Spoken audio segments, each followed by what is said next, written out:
یہ کہانی ہے ایک چھوٹے سے گاؤں کی۔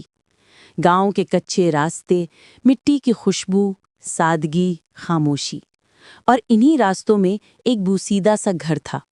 گھر میں 3 بھائی رہتے تھے، بڑا بھائی احمد، درمیانہ فاروق اور سب سے چھوٹا حمزہ۔ یہ تینوں بھائی بہت غریب تھے۔ ان کے گھر کے آنگن میں ایک پرانا پھلدار درخت تھا۔ یہ کوئی عام درخت نہیں تھا، یہی ان کی روزی روٹی کا واحد سہارا تھا۔ اس پر آنے والے پھل بیچ کر ہی وہ گھر کی روزی روٹی چلاتے تھے۔ ایک دن شام کے وقت ایک سفید داڑھی والا بزرگ مسافر ان کے گھر کے باہر پہنچا۔ لمبا سفر کر کے تھکا ہوا لگ رہا تھا۔ بڑے بھائی نے آگے بڑھ کر کہا، چچا جان، آپ تھکے ہوئے لگ رہے ہیں، اندر آئیے۔ گھر میں کھانا بہت کم تھا، لیکن مہمان کی عزت ان بھائیوں کے نزدیک سب سے پہلے تھی۔ بڑا بھائی دسترخوان پر بیٹھ گیا، جبکہ دونوں چھوٹے بھائی ہنس کر بولے، ہمیں بھوک نہیں، آپ کھانا کھائیے۔ مہمان نے کھانا کھایا، دعا دی اور رات وہیں رک گیا۔ آدھی رات گزر چکی تھی، تینوں بھائی سو رہے تھے اور باہر چاندنی میں وہ درخت خاموش کھڑا تھا۔ اسی وقت وہ مسافر اٹھا، آہستگی سے باہر آیا اور ہاتھ میں پکڑی ہوئی آڑی سے وہی درخت کاٹ کر گرا دیا جو ان کا واحد ذریعہ معاش تھا۔ پھر وہ بغیر کچھ بتائے وہاں سے روانہ ہو گیا۔ صبح جب لوگ جاگے، درخت زمین پر گرا ہوا تھا۔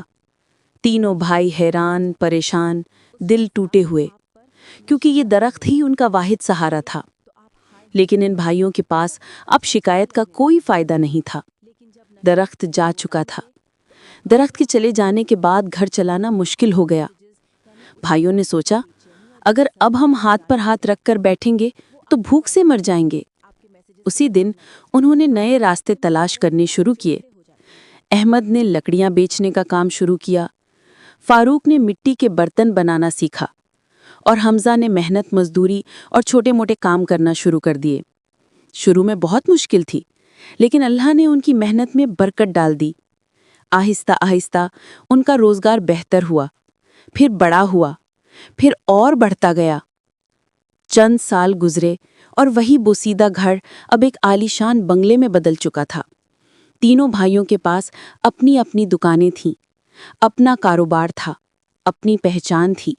ایک دن وہی بزرگ مسافر دوبارہ اس گاؤں میں آیا۔ وہ حیران رہ گیا، جہاں کبھی کچا گھر تھا، آج وہاں خوبصورت عمارت کھڑی تھی۔ بھائیوں نے اسے پہچان لیا۔ بڑا بھائی مسکرا کر بولا، چچا، آپ نے ہمارا درخت کاٹا تھا، آج ہمیں سمجھ آیا کہ وہ ہمارا سہارا نہیں تھا، وہ ہماری بندھی ہوئی سوچ کا حصہ بن گیا تھا۔ مسافر نے سکون کی سانس لی اور بولا، بیٹا، میں نے تمہارا درخت اس لیے کاٹا تھا تاکہ تم اس ایک ٹہنی سے چمٹے نہ رہو۔ اللہ چاہتا تھا کہ تم آگے بڑھو، نئے دروازے کھٹکھٹاؤ۔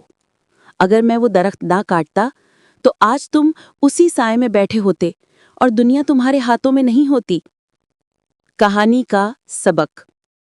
پیارے دوستو، یہ کہانی صرف 3 بھائیوں کی نہیں، بلکہ ہم سب کی زندگی کی حقیقت ہے۔